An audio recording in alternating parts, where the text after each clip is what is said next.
La mort d'Elizabeth II a bouleversé le monde entier. Un décès qui a des répercussions et notamment sur le prochain James Bond. Le 8 septembre dernier, le monde entier apprenait la mort d'Elizabeth II qui a régné durant 70 ans sur la Grande-Bretagne. De nombreux hommages lui ont été rendus. Un décès qui a de nombreuses conséquences et notamment une sur le prochain James Bond actuellement en préparation.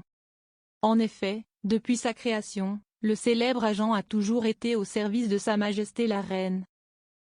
Barbara Broccoli, productrice de la saga, a expliqué, lors d'une soirée organisée à Los Angeles, que l'espion anglais serait désormais au service du roi, comme l'a souligné Voici.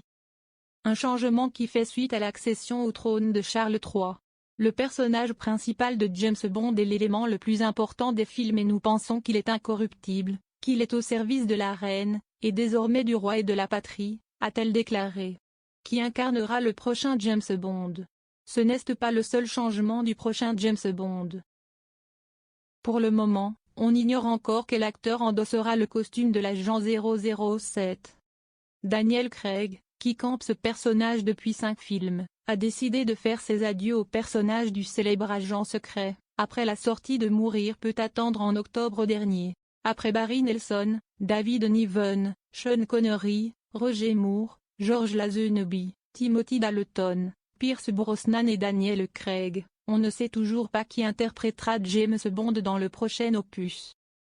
Les producteurs, Barbara Broccoli et Michael G. Wilson, ont expliqué, dans les colonnes de Vanity, que cette décision n'est pas facile à prendre.